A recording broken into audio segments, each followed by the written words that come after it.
Welcome to the Bottle of Brown podcast. I am your host, Danny Paul. Joining me in the Bob Media Studios this episode is the Baron of Bourbon, the Regent of Rage, the King of Columbus, Leon Coventry, ladies and gentlemen. Danny, happy Thursday to you, sir. Happy Thursday. I just feel like we're in a rhythm again. We're on schedule. Things are humming along. And I'll be out next week, so I'm going to fuck all that up.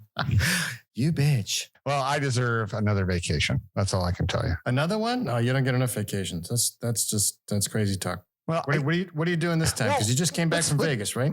Well, let's just say, what's the definition of a vacation? I think that a long weekend doesn't define a vacation, but it is a much needed break, which is what the Vegas trip was, right? For bowling. Well, I mean, a vacation is to vacate. Yeah. Well, we're going to Tahoe for a week, and that will be nice. Okay. Taking Triple B into the snow so she can enjoy the feel of winter before, which, by the way, it's like 85 degrees here. I don't know what you guys are out there, but we're almost at 90 already in the middle of February. They say it's going to be the hottest Super Bowl on record at 86 degrees. Yeah, it was really nice today. Yeah, but that's a dome, right? Can't they air condition that bitch? Yeah, but still. I was watching a little bit of your neck of the woods, though. That I think one of my top favorite golf tournaments of the year to watch, even for the non-golf fan, the Phoenix Open is the Waste Management just a blast to watch. Yep. Yeah, Governor Ducey was down there and he was glad handing, and it's a great thing about our state. Like that dude, if nothing else, is a blowhard showman. So I might miss him as a governor. He's entertaining. I'll have to take your word for it. I couldn't pick Arizona's governor out of a lineup. He was, he's got a plain kind of haircut. He's got he's got a punchable face. He was Cold Stone or some kind of ice cream company CEO. And then he decided to run the state. And I still have done a pretty good job. All things considered. I mean, nobody does a perfect job, so take what you will. But I thought for what he did, So Mr. Jomes will probably not join us tonight. He's given the Prince of Walnut Creek a bath. So he may pop in here and then, so we're not going to give him the rightful introduction, but he may join us later on in the show. For now, what's your brown? What's my brown? My brown. We've had this one before, and at this point, if I'm not at least on some repeats, then I would go broke, because who could truly afford a new bottle of bourbon every week? That would also mean I have a problem. But this is Baker 7 again. I'm probably going to finish off this bottle tonight. Okay. 107 proof single barrel. Well done. If you find, the reason I've decided to finish this one off is because I found another bottle, but these are all very unique when you buy them. Another bottle in Las Vegas, and it was a good find. So it's got a big top. The top's bigger than the bottle. What's the deal with it? It's just marketing. I don't know what to tell you. It's just marketing, but it's good. It's a $45 bottle of bourbon, and it tastes closer to a $60 or $70 bottle if you get one. So I recommend it highly. Gets the job done. Well done, sir. And what are you drinking tonight, sir? Well, since we're talking about recycling, I'm back on the Belvoyer, my French Scotch. So we're rocking some French Scotch. I'm almost out of this. This was left over from my Around the Brown World tour. And for those of you new to the Bottle of Brown podcast, you're a member of the Bobs. Welcome. We have our Brown bracket coming up. So we're talking about the big game. We're not going to call it the bowl, which is super, because that would be awful. We don't care. It's going to be Sunday. And after that, we're going to jump right into our Brown bracket. Now, last time, Leon, we did a Brown bracket that was just bourbon. And you're thinking that you're feeling a little saucy this time around. You want to expand. You still thinking that? Yeah, I think it would be fun to expand the bracket now that we also have an additional person in the group. You know, maybe we have the left side of the bracket is bourbon and the right side of the bracket is Scotch or whiskey or Scotch. Oh, so how about something like bourbon that. and not bourbon? What do you think? Bourbon and not bourbon. That sounds fun. Okay. All right. I'm going to have to go buy some not bourbon, but that's the best part of the whole thing. We're going to make sure, because this could be interesting, because I'm still working through that book I told you about, Pappy Land, which I'm going to review in a future episode. Mm-hmm. We're probably going to have to make sure that we have a bracket that's just Kentucky bourbon and then maybe a bracket of other bourbons. What do you think? Oh, could that be exciting? That would be very exciting too. So only the land of Kentucky. Interesting fact as I'm getting through this book, Julian Van Winkle, who's grandson of the infamous Pappy, the one who made the Pappy Van Winkle trademark.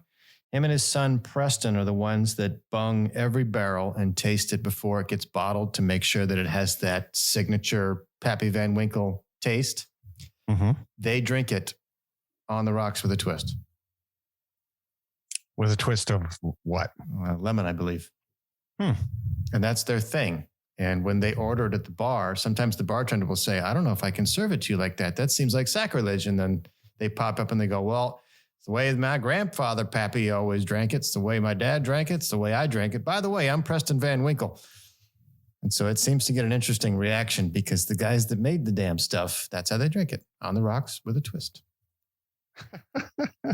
I told you this. Yeah, I told you the story about a buddy of mine that was there in Ireland, and he asked the bartender there for a Jameson and ginger, and the bartender in Ireland was like, Jameson, and he's like, yeah, and ginger ale. He's like, Jameson, or get the fuck out of my bar. I'm not mixing Jameson, you sacrilege piece of shit. House rules. Shit serious. Yeah, he took it very serious. Like, okay, Jameson, it isn't. So I think, depending where you're at, you could certainly insult the booze. Yep. Yep. For real. Well, now that we talked about Brown, let's talk about Brown. How you doing?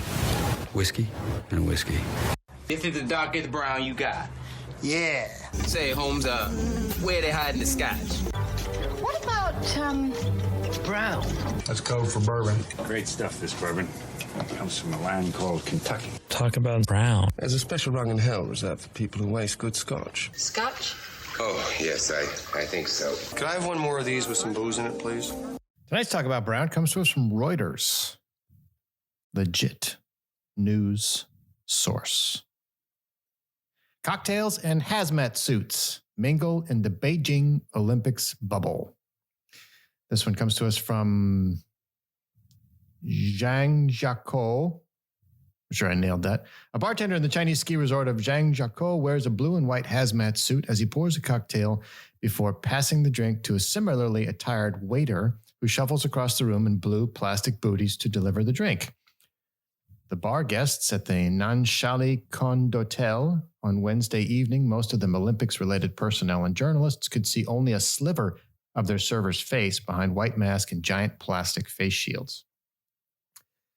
The scene, which some participants have likened to dystopian fiction, is playing out around Olympics venues in the capital and Jiangsu in neighboring Hebei province as Chinese officials try to minimize the chances of the Beijing Winter Games sparking a fresh coronavirus outbreak. A gigantic closed loop entirely separates the thousands of international athletes, officials, and journalists arriving for the start of the games on Friday from the general public. At the hotel bar on Wednesday night, the full personnel protective equipment, PPE, worn by servers made soft swishing noises as they walked between tables while French rap played over the speakers. One server told Reuters they felt the suits provided additional protection as they interacted with foreign guests. Can you see that? You see the full bunny suit? Yeah, it definitely looks like a full hazmat. Ridiculous. Like who would drink anything? Who would drink anything from anyone dressed like that? Immediately, I'd be like, no, absolutely not. That's ridiculous. Yeah, full face shields and everything. Latex gloves. Looks like everything's duct taped up. Yeah, that's for real. That is airtight, as they say. Whew. Oh my gosh! Do you remember? That drink looks good. It wasn't that long ago, and I may be saying something that's just outrageous and outrageous. I don't mean to be politically charged here, but I do have to say. Do you remember the way to prevent COVID was washing your hands? Just wash your hands. Just wash your hands. You go and wash your hands. Wash your hands again. Wash your hands. You'll be safe if you wash your hands.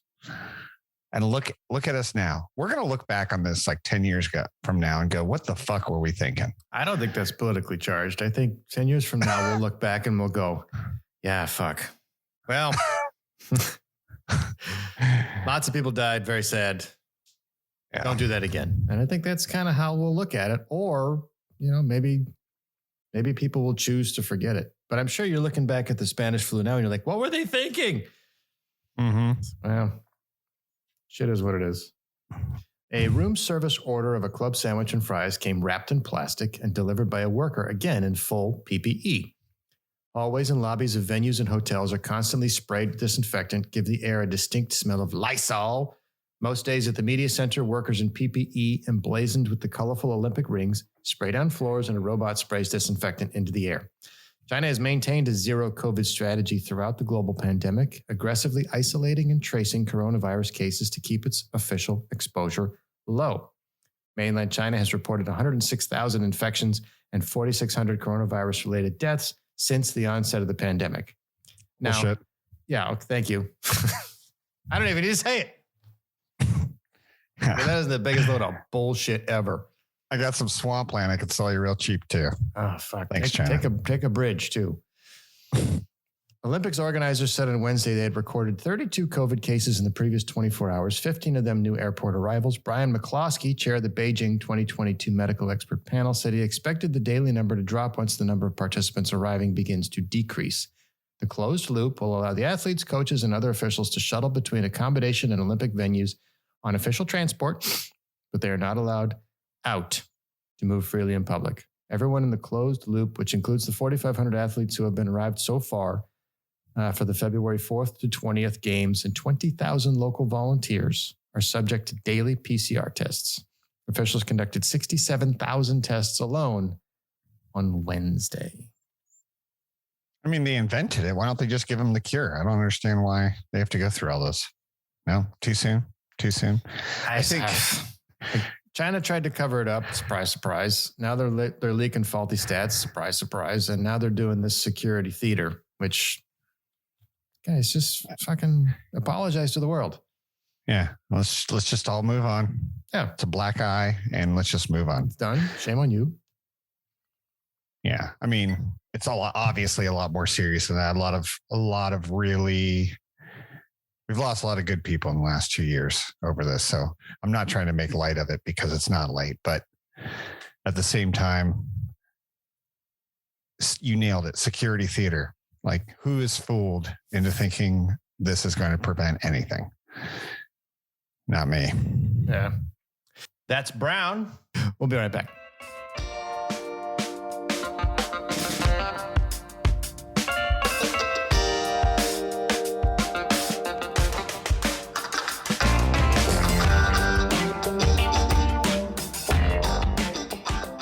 Welcome back.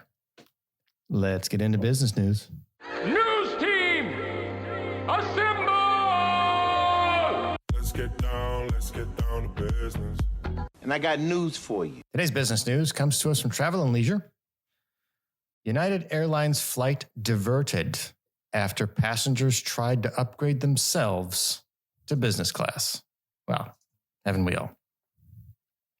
The article begins, United Airlines flight heading to Israel was forced to turn around mid-flight after a pair of passengers tried to upgrade themselves to empty business class seats. United Flight 90, which departed Newark Liberty Airport just after 11 p.m. on Thursday bound for Tel Aviv, was forced to turn around near the border of Maine and the Canadian province of New Brunswick due to disruptive passengers on board. The flight arrived back in Newark just under 3 hours later.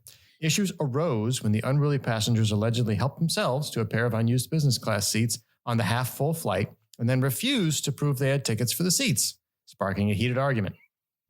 After returning to Newark, the flight was canceled. A spokesperson for United confirmed Travel and Leisure on Monday.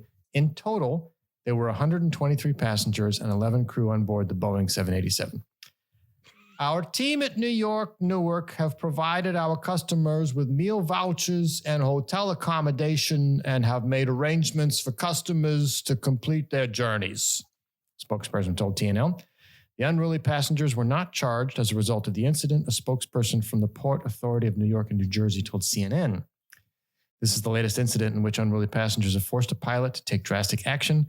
Last year, thousands of incidents of unruly passengers were reported to the Federal Aviation Administration, many concerning people who refused to comply with the federally transportation mask mandate, which has been extended until March 18. In December, Transportation Security Administration said the agency would revoke membership to its TSA PreCheck program for anyone fined by the FAA for bad behavior. Leon, what the fuck? There's a lot of things going on this one. One, I want to say airlines need to do better about the upgrades when first class, business class, economy, whatever's open. There is other issues at hand, everyone out there, for the science of flight. You can't just simply, if a plane is half empty or less, put everybody in the front of the plane. There's a thing called weight and balance. It doesn't work. You can't do that. You actually have to have people fairly spread out in the aircraft.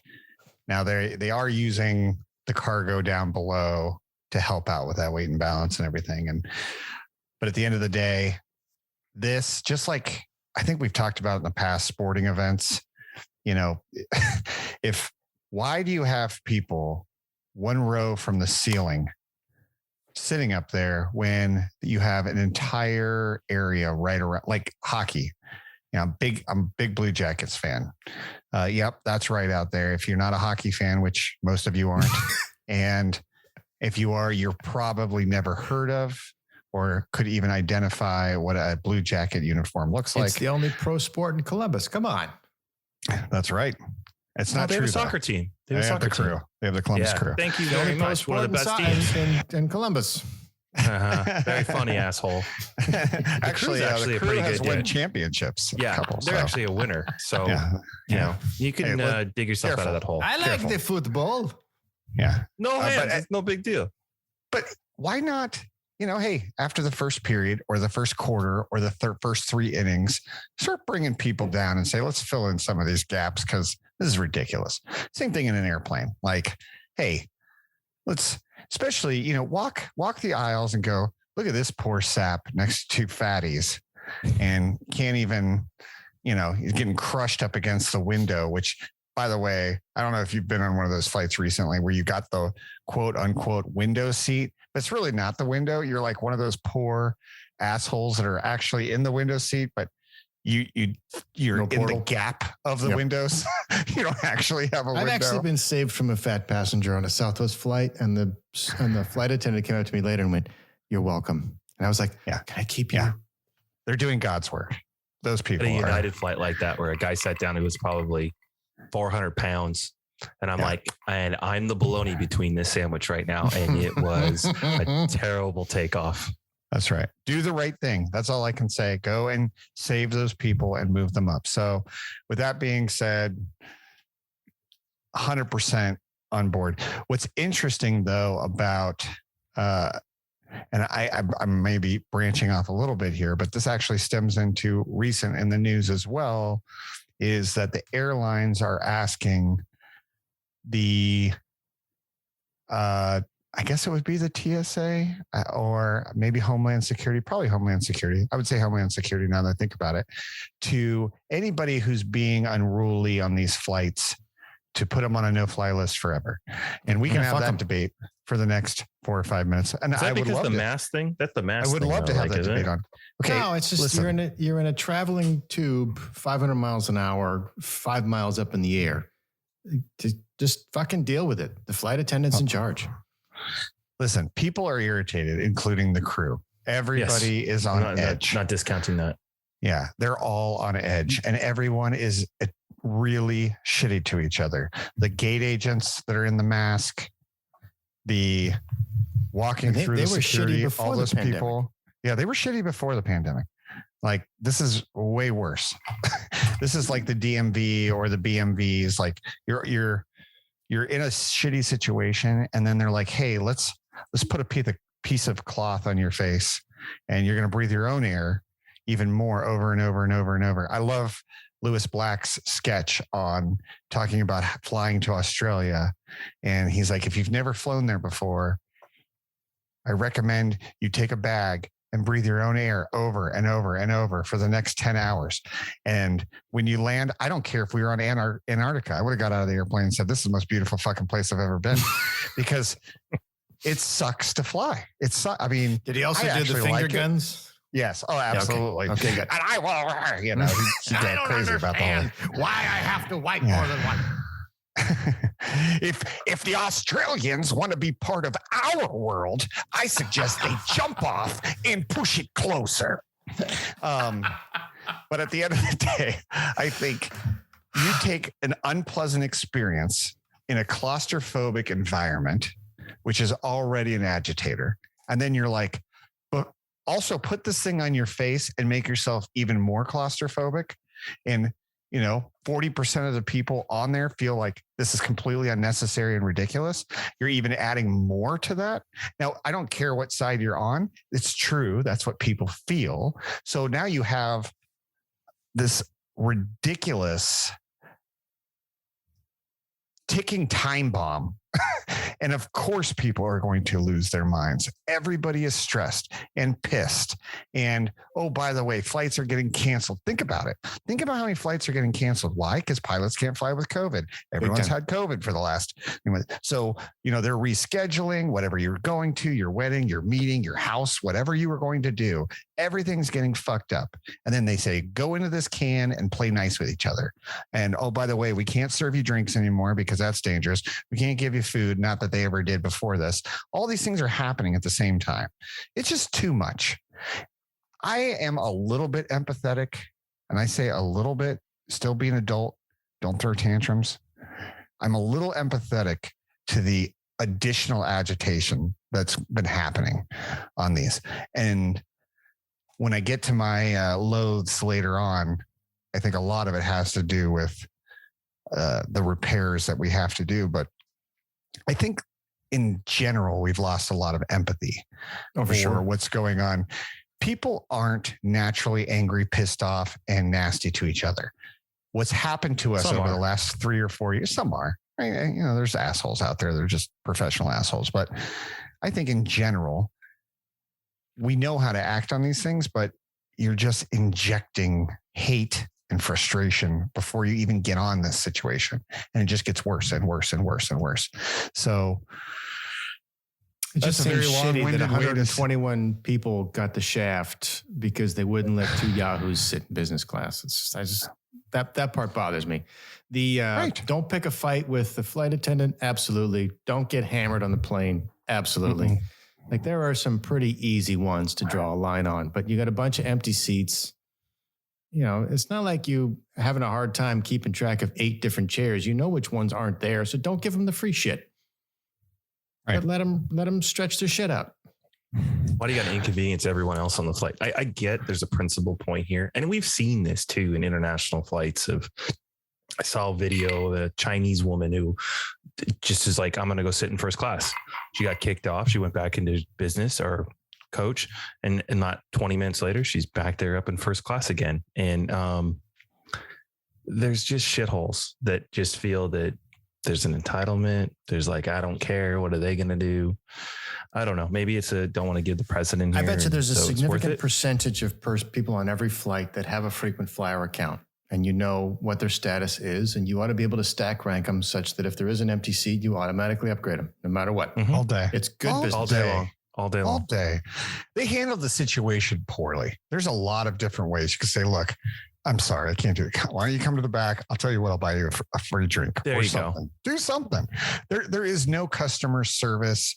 There's no de-escalation training. It's just fuck you and fuck everybody else on this airplane, and we're going to land policy or Pretty blame much. the FAA. It's like, well, that's easy for you. So it's poor handling by the crew. Poor on the people for basically creating the incident in the first place. And I hope they don't fly again now. Yeah. So we didn't get to hear from these two individuals, but for me, I don't need anything. I just want a chair that's more comfortable. That's it. Yeah. So I want a chair. I want a chair that I can put my feet up or my back. I said, that's all I want is the chair. So if you want to take the chair and bring it back to coach, totally cool. I get it. So if you want to do the weight distribution, just give me the chair. I'll take the chair back to coach. But you get free movies and you get free booze and you get better food. I don't care. None of that matters to me. Mm-hmm. So this one struck a particular chord with me.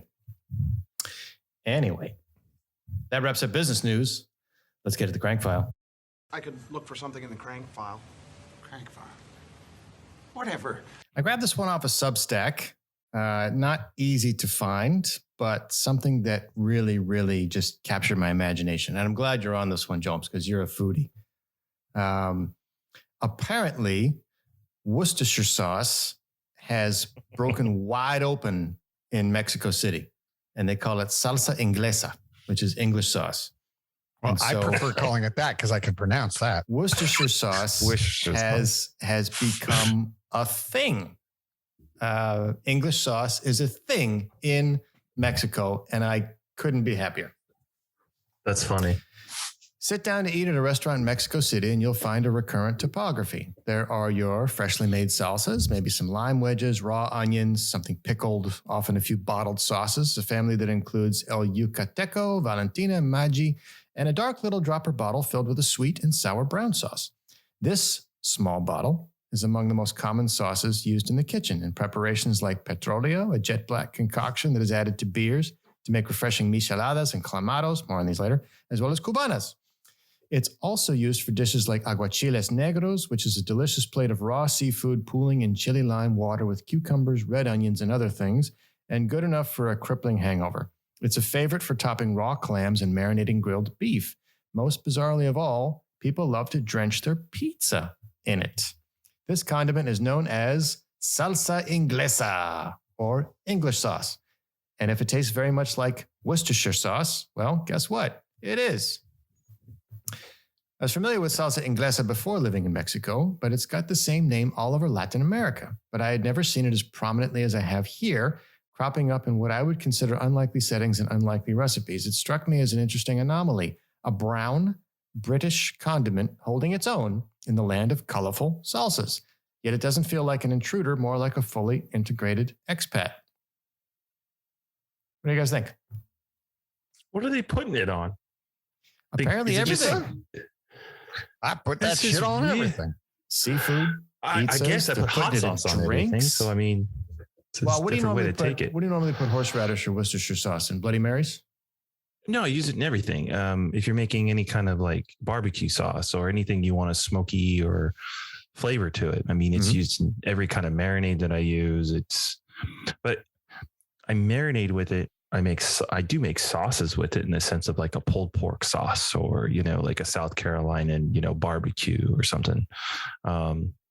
It is a fantastic sauce. I don't even know how you make it. I don't even want to. I think they've pretty much don't mess with perfection in my book. I mean, it's basically horseradish sauce. There's nothing particularly special about it. It's awesome. But It's good stuff. they make micheladas with it. Micheladas are really good.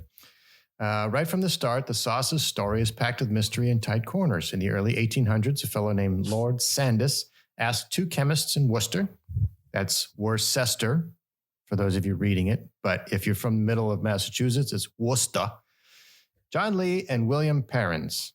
They prepared a recipe based on a fish sauce he had tasted while serving in Bengal during the British Raj. They failed to deliver a satisfactory result, so the sauce was discarded and left to rot in a basement. Ding, ding, ding. The chemists retrieved it after a while and tried again. The aging process had added a long, puckering savoriness and mellowed down the funky fish, giving it a pleasant taste. Who is the originator? Who knows? But that's how the first official Worcestershire sauce was born, even if, like all good stories, it's probably not true. What do you think, Mr. Jomes?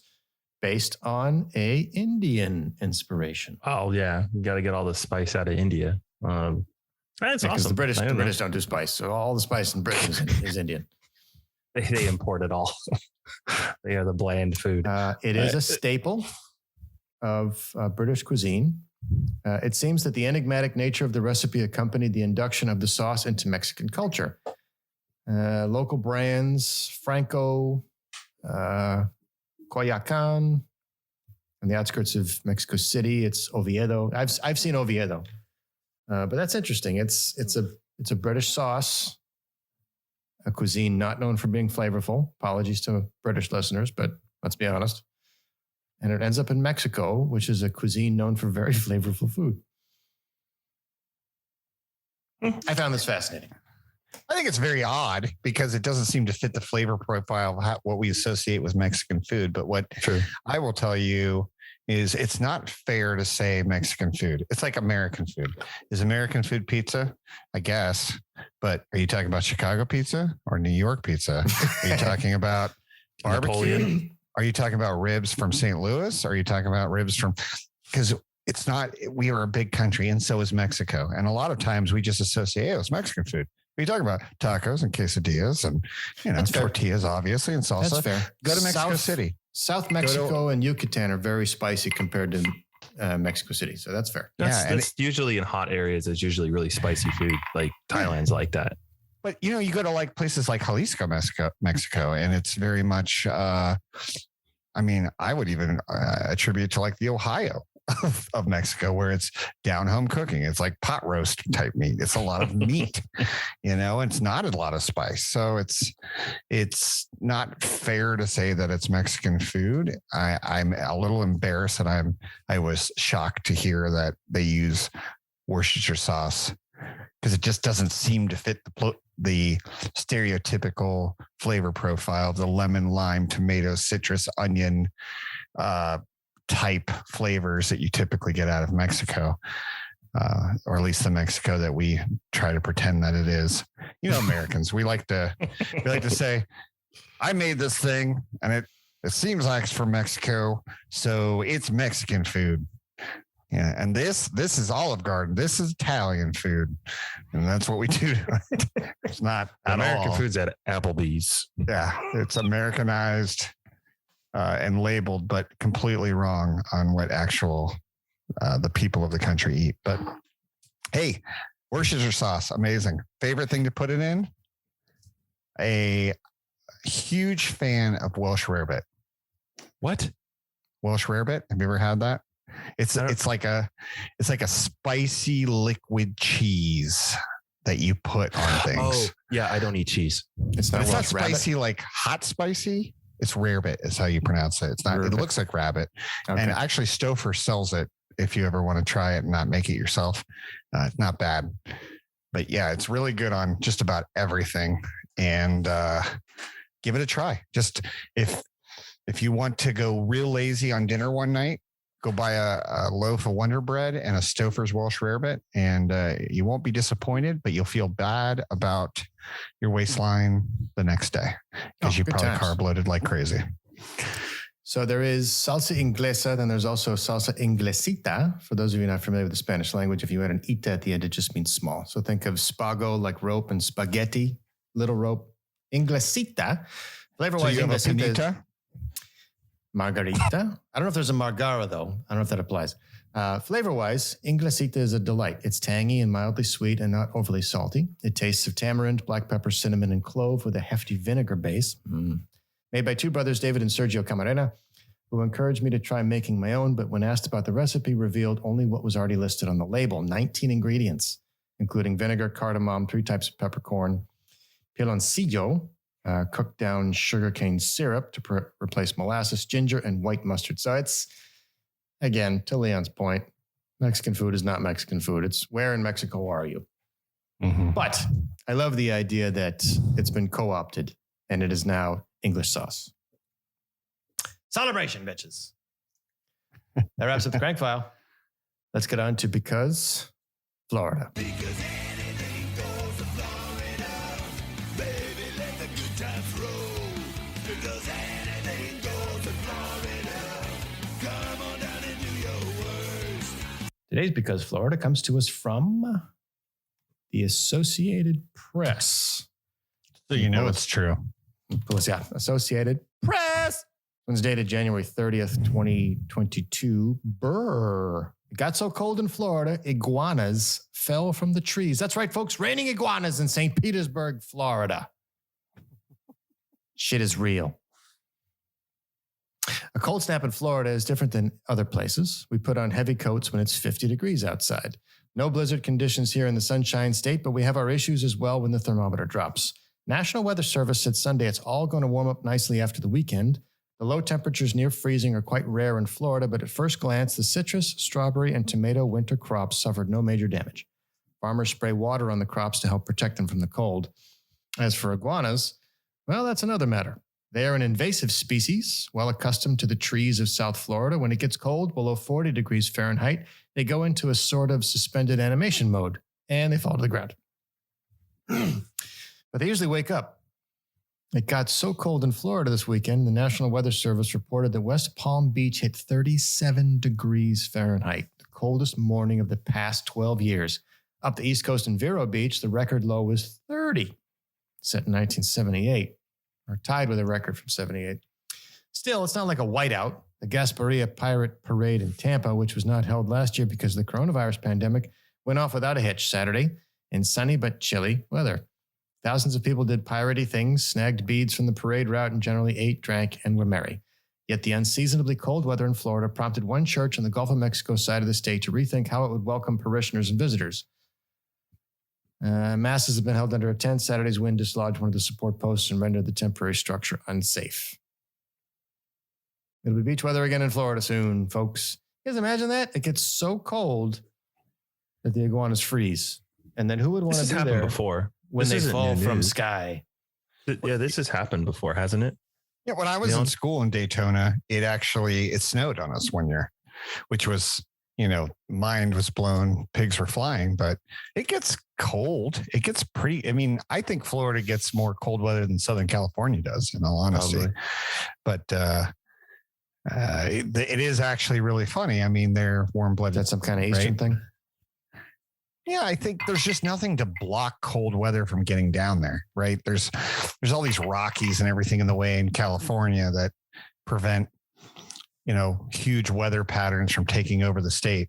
But down there, there's nothing in the way. It just, if it's cold you've seen the ice storms in Tennessee, North Carolina, Georgia, Northern Georgia, all that happens. Atlanta's been completely shut down by ice storms. Yep, Atlanta's not that far from Daytona. It's not. So if the weather's pushing hard enough from the north to the south, it's going to get down there and get them. So it's not that unusual, but having iguanas just fall frozen with this frozen white head. Look at this one. Like, do they die? I wonder. Like, they're not dead. They're just like, no, it just says frozen animation. So dormant. They just, because they're cold blooded. So they just go, all right, it's cold. And then. Yeah. The distance between Daytona and Atlanta is like basically San Francisco to Los Angeles. Like, right, it's not that big of a deal. It's really not that far at all. As cold weather goes anyway. With literally no mountain range or any geographic thing in the way. So when you really do have a good weather pattern traveling through there, it'll get there. So the links will be in the show notes. Here's one. They freeze and they hang out on a branch. So this is 13 of 13 and the image is available in the link. All the links will be in the show notes for those of you following along at home. Quite a sight to see Florida under heavy icicles like this. Right? Like the iguana's like, I'm having a good day. It's kind of cold. And do they just like black out? Yeah. And then it gets warm again. They're like, hey. I mean, I've never been an iguana, but a suspended animation is pretty much a pause button, right? It's pretty cool, actually. That wraps up Florida. We'll be right back.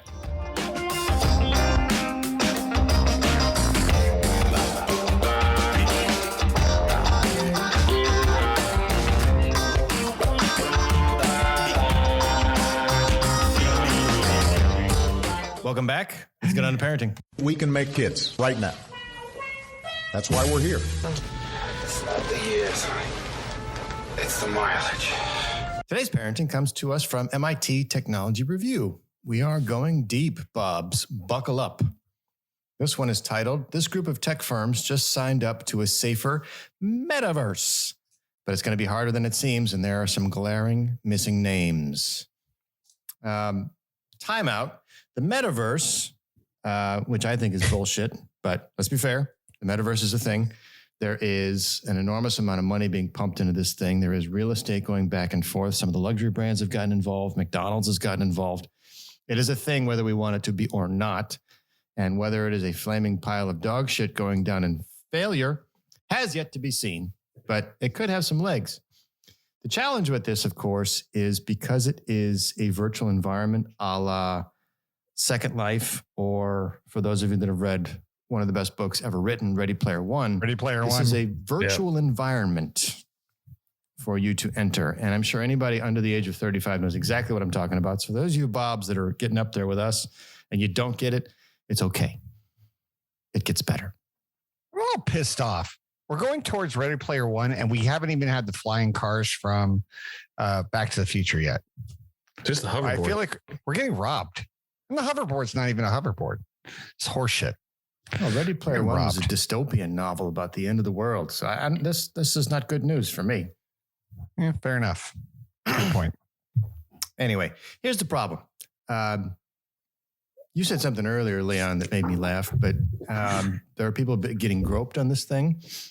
There are a number of awful things happening in virtual reality because there's really nothing you can do about it. So this article seeks to try and address that somewhat. The internet can feel like a bottomless pit of the worst aspects of humanity. That's it. Good night. Thank you, folks. Yeah. Well, the article goes on. No consequences. You take down any consequences. Like, you could be whatever you want to be, or say whatever you want to say. Say whatever you want to say. No consequences. Mm-hmm. Go. What do you think is going to fucking happen? What is going to happen? Who's surprised by this? Go ahead. Sorry. The article continues. So far, there's little indication that the metaverse, an envisioned virtual digital world where we work, play, and live, will be much better. A beta tester in Meta's virtual social platform Horizon Worlds has already complained of being groped. Tiffany Wang feels she has a solution. In August 2020, more than a year before Facebook announced it would change its name to Meta and shift its focus from its flagship social media platform to plans for its own metaverse, Wang launched the nonprofit Oasis Consortium. Ding, ding, ding, ding, ding. A group of game firms and online companies that envisions an ethical internet where future generations trust they can interact, co-create, and exist free from online hate and toxicity. Another point where we can probably stop. Let's hope this works. How? Wang thinks that Oasis can ensure a safer, better metaverse by helping tech companies self-regulate. Earlier this month, Oasis released its user safety standards, a set of guidelines that include hiring a trust and safety officer, employing content moderation, and integrating the latest research in fighting toxicity. Companies that join the consortium pledge to work towards these goals. I want to give the web and metaverse a new option, says Wang, who has spent the past 15 years working in AI and content moderation. If the metaverse is going to survive, it has to have safety in it. She's right. The technology's success is tied to its ability to ensure that users don't get hurt. But can we really trust that Silicon Valley's companies will be able to regulate themselves in the metaverse? A blueprint for a safer metaverse. The companies that have signed on to the Oasis thus far, including game platform Roblox, dating company Grindr, video game giant Riot Games, among others. Between them, they have hundreds of millions of users, many of whom are already actively using virtual spaces.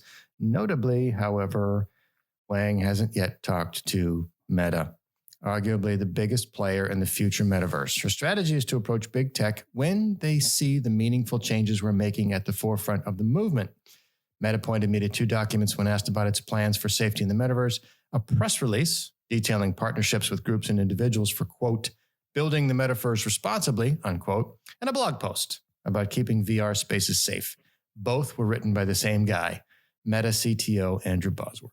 So let me go on a little bit. We have a couple more minutes left in the segment. Let's go on. So balancing privacy and safety. Despite the lack of concrete details, experts that the author spoke to think the consortium standards document is a good first step. It's a good thing that Oasis is looking at self-regulation, starting with the people who know the systems and their limitations. It's not the first time tech companies have worked together in this way. In 2017, some agreed to exchange information freely with the Global Internet Forum to combat terrorism. So today, GIFCT remains independent. Companies that sign on self-regulate. Lucy Sparrow, researcher at the School of Computing and Information Systems at the University of Melbourne, says that what's going for Oasis is that it offers companies something to work with rather than waiting for them to come up with the language themselves or wait for a third party to do the work. Ethical design is not enough. She suggests that tech companies retool their terms of service, which have been criticized heavily for taking advantage of consumers without legal expertise. Yeah, that's a whole problem in itself. Better content moderation by humans could stop harassment at the source, yet Heller isn't clear on how Oasis plans to standardize content moderation, especially between a text-based medium and one that is more virtual. And moderating in the metaverse will come with its own set of challenges. The AI-based content moderation in social media feeds that catches hate speech is primarily text-based. Content moderation in VR will need to primarily track and monitor behavior, and current XR, virtual and augmented reality, reporting mechanisms are janky at best and often ineffective. It can't be automated by AI at this point, which puts the burden of reporting abuse on the user, as the meta groping victim experienced. Audio and video are often also not recorded, making it harder to establish proof of an assault. Even among those platforms recording audio, Heller says most retain only snippets, making context difficult, if not impossible, to understand. So there is absolutely an opening here for verbal assault. There is absolutely an opening here for vulgarity, lewd, lascivious behavior, public exposure, albeit digital. There's opportunities for horrible people to be horrible. And you could be emotionally scarred by an experience that you accidentally come upon. But I would draw the line on, you can always take the headset off. Yeah, but the problem is that the exposures to people who don't know how to take the headset off. I mean, you're trying to protect people that are either younger of age. I mean, this is the parenting. So it's like you got your 8-year-old or something like that. Parenting segment, Jones. So yeah, I mean, the idea let's bring it back to like what's important about this. Like, let's talk about, you're trying to put boundaries for children that leaves them in a safe haven environment. And yet, where technology and quote unquote purchase of technology is going these days is to go to this metaverse structure whereby the boundaries are unlimited, because you can't track its verbal or its visual, conduct that's basically happening inside this world that the child is in. I mean, it's hard enough just to, from what I hear, pull your kid away from his iPad or her iPad to make sure they're not going to different sites and so forth. The world has changed around us so much in technology, and this is moving very, very fast because there's been a lot of consolidation in this sector in the last month. In the last month, this sector has consolidated tremendously with, Microsoft's purchase of Activision, Bungie, being purchased by, who was Sony. It was Sony. Sony purchased Bungie, and we're talking billions and billions of dollars here. So trying to find boundaries for children inside this just seems very difficult. Versus the irony is the metaverse no. is already there in games, and in games they kill each other. So what are we talking about here? Yeah. So it's like, what we're really asking here is that, when do you start playing Call of Duty with your kids? I don't know. Is that where, or what are we talking about with Fortnite, or what are we talking about with? Yeah, I mean, to protect them.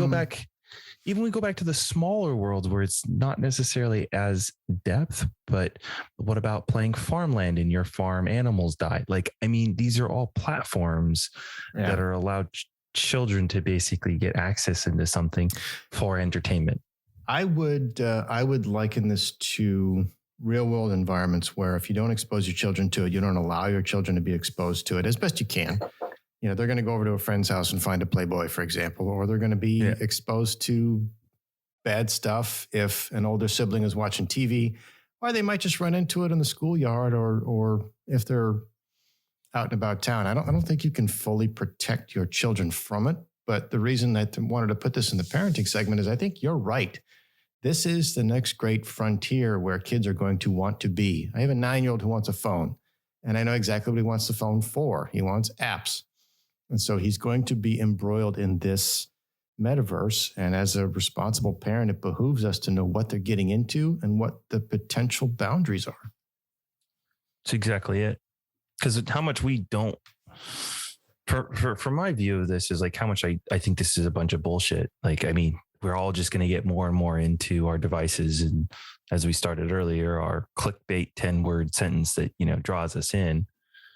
This is becoming more and more prevalent. And where it goes from here is kind of very interesting. Of why are these major companies doing these massive purchases, massive bets? I don't really know, but it is very, very fascinating. And I know that Meta is, in this case, Facebook, is kind of leading the charge with where it wants to go. And we're going to probably see its Super Bowl ad too. They'll probably have something. Oh, absolutely. Yeah. That wraps up parenting. Let's get on to Leon Lowe's. So far, Danny, I haven't heard a single logical reason. No, don't accept this. It's frustrating. And we haven't cured cancer. We have not cured cancer. I don't know the answer. I'm just ranting about it. Leon, floor is yours. I'm always careful because I don't want to make anything about this show political. I don't want to make it about politics because there's enough out there. And I don't want to be removed from any platform. But with that being said, we have to address something about what's happening right now. And I've talked about it in the past, and I'm just at this point emphasizing. Everyone's heard about what's going on up in Canada right now, right? Oh, the Ottawa truckers? The truckers. Yeah, that's a thing. That's a thing. U.S. went through a similar thing. Different cause, right? Through the BLM riots and everything that went on here. Or they're talking about something like that for the game on Sunday. And maybe they do, right? Everyone's got a cause. I think where I have really been struggling lately is that leadership across the world. There is nobody that I can think of, and maybe the two of you can tell me somebody that I'm not aware of. We're lacking true leadership across the world in uniting people. What we've done is pick a side and ramrod that side as hard as you possibly can, no matter what. And that's what's been happening over the last 10 years, and it's been escalating. My gripe, my loathe, my desperate plea is that somebody with the foresight to understand that what true leadership actually means is togetherness, is bringing people together with different ideas towards a common goal, as opposed to I'm going to take my ideas and ramrod them down the rest of everybody's throat because that's what I was elected to do, which is what has become global politics. This isn't a U.S. statement. This is across the globe. Everybody's been doing it. My party elected me to do this, and I'm going to get you for it. And I can't think of many leaders out there right now that are realizing that there are differing opinions and you have to balance them and you have to bring people together towards a common, we all want to coexist, right? And every time I turn on the news or listen to a station or whoever the leader is that is out there talking to us from whatever country, you pick it. You pick the country. It doesn't matter. They are taking a certain line and they're ramrodding it down everybody's throats. And show me where it's worked. Just show me where that's worked. Nowhere. Because people won't stand for that. Because it's not possible to get 100 people, let alone millions of people to get on the same page. Uniters have to be the future leaders of the world. Wherever you are, please boil to the top and give us a chance to try to repair what's happening, because I do think, and you know that we've talked about a lot of times, Triple B and I are not always politically aligned. Matter of fact, we're never politically aligned, but we're married and we're happy. Why? Because there is such a thing as common ground when you're talking to people respectfully. And we've lost it across the world. I don't care what side of the fence you're on. We got to figure this one out. We got to figure this one out. And it's not a passionate, angry loathe. It's a desperate, sad loathe at this point, because I'm watching it from a distance shred us.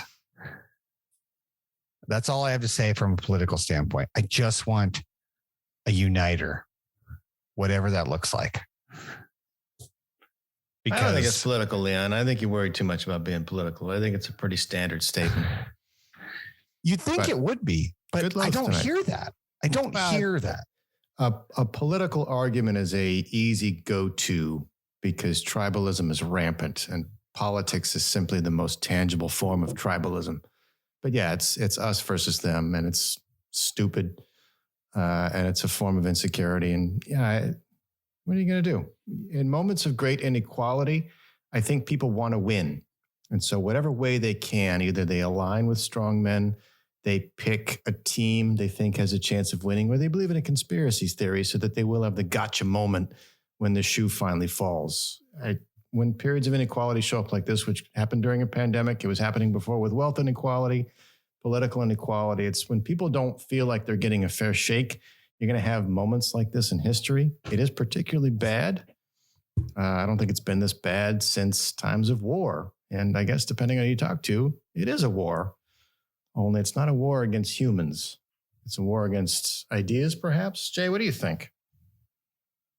I think it's very difficult right now because everyone has been posturing for so long. I think the fight is, you say 10 years. I think this shit's been going on for 40 years. It's been, and that's only because it's the only time I've been paying attention, but there's been a struggle of trying to find some sense of equality and understanding here in this country. But it's all over the world, because at the end of the day, you give greedy people an inch, they take a foot. And, you got problems in countries that are constantly with problems. Burma, Myanmar, Thailand.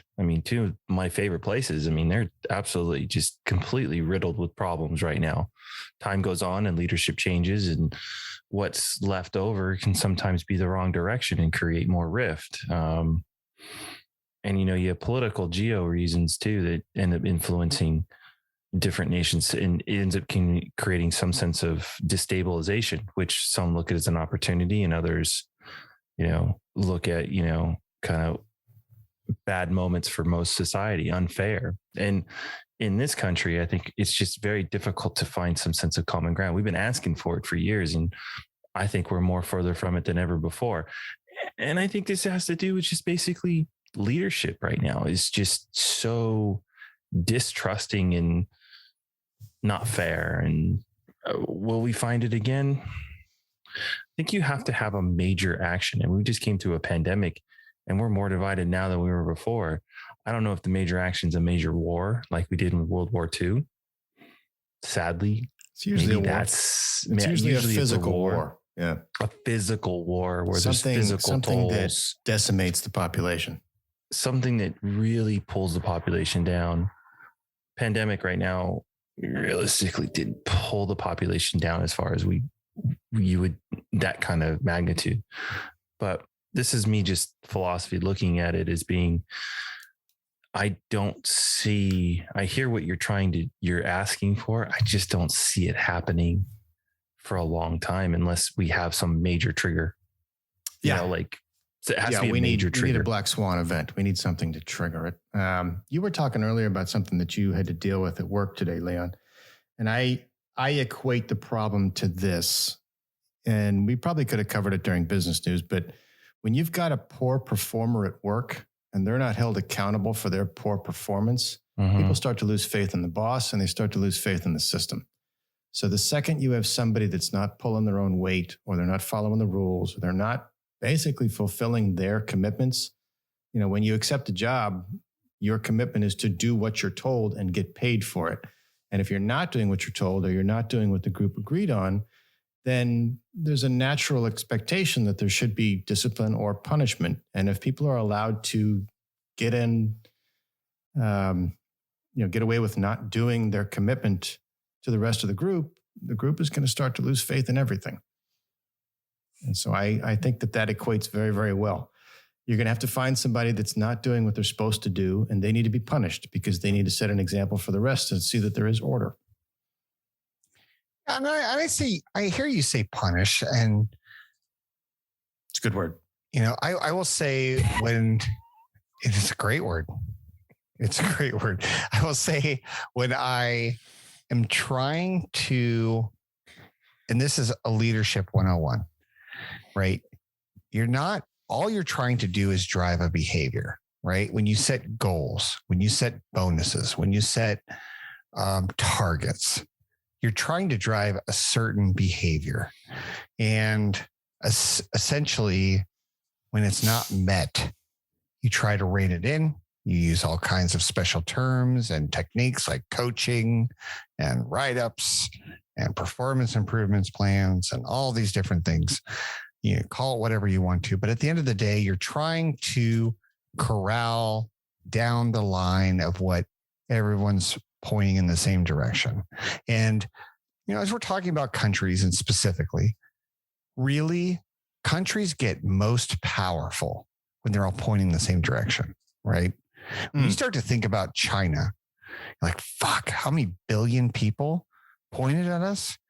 The real question is, are they? Right? Are they actually all in alignment? Because I actually know a few Chinese people, and I'm people from China raised there. And our outside perspective, our outside propaganda filtered view of what's going on in China isn't necessarily what's actually going on. Same thing for them, right? They see whatever we publish or we put on social media or what have you. I think at the end of the day, though, when you have a ton of people pointing the same direction with the same motive, that is so powerful and scary. And it seems to only happen around wartime, right? You think about World War II, World War I, all these things. We're all pointed. Yep, right? We're all going that direction. All these things like September 11th, U.S., we were ready to fuck everyone up. It didn't matter who you were. They hurt us and we were ready to go get them. And we were so patriotic. We're not there now. I'm surprised the pandemic actually separated us. And I do think that we have our politicians to blame for it. Absolutely. They used it as leverage. Yeah. And separated us when the better, more responsible thing would have been found a way to align us.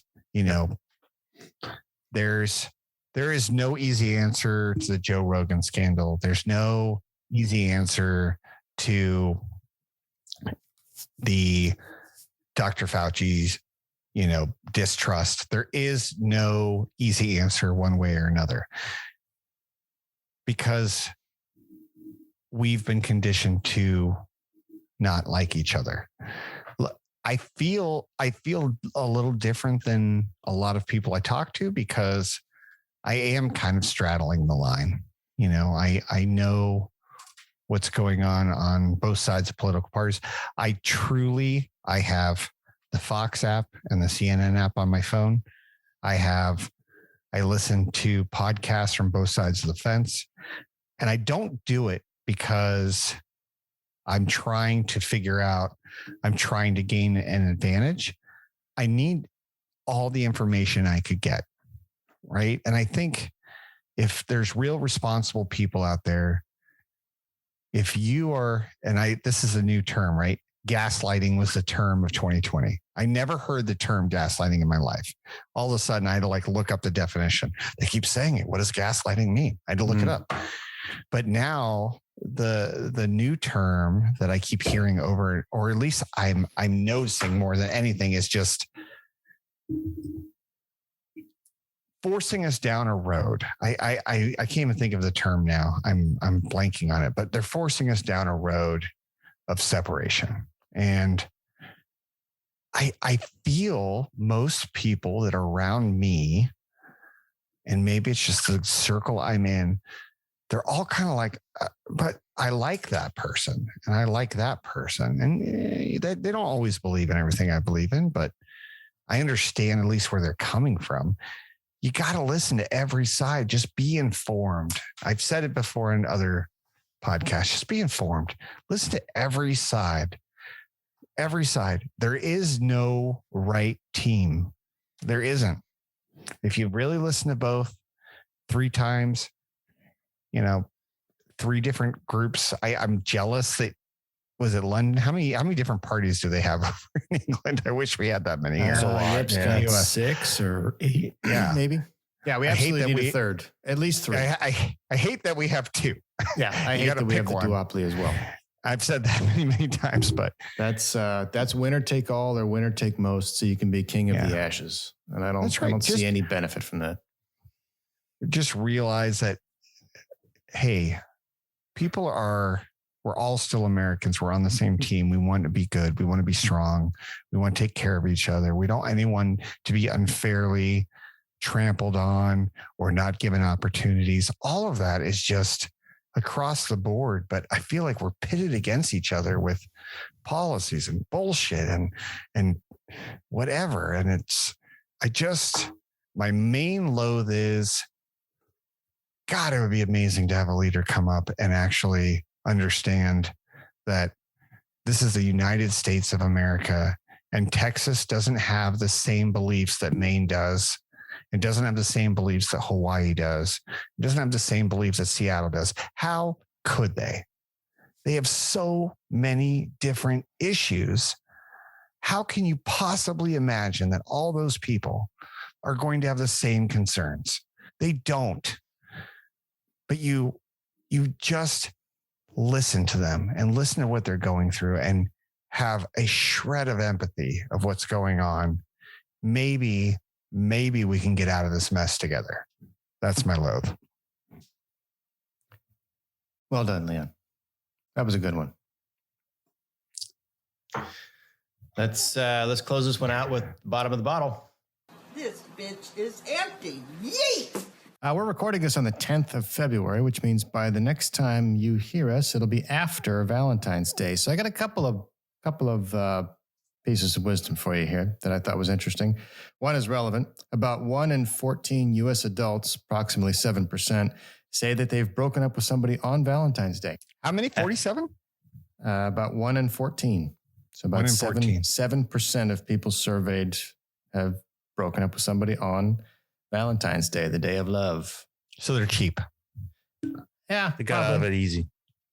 Yeah, I mean, that's what they say, right? They say break up with somebody right after Halloween and then make up again on the 15th. That's the ultimate cheapskates relationship model. More interesting, though, for the bottom of the bottle is this little factoid that I found.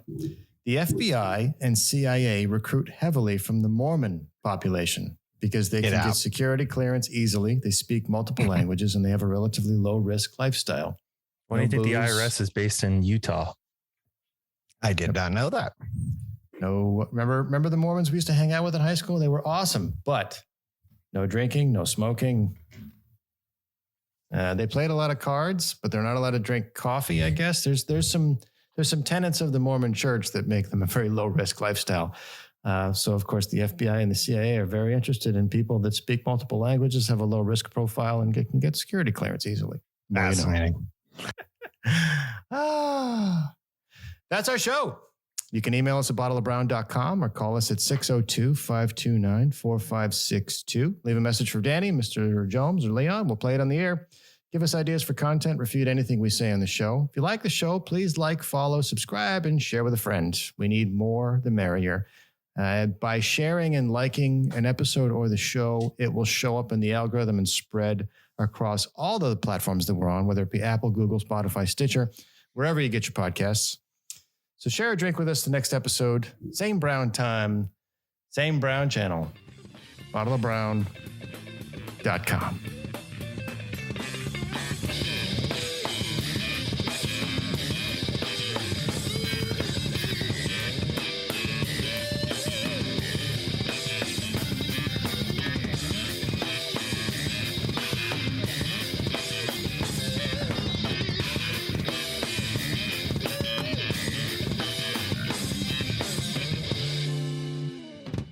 This place is dead anyway, man.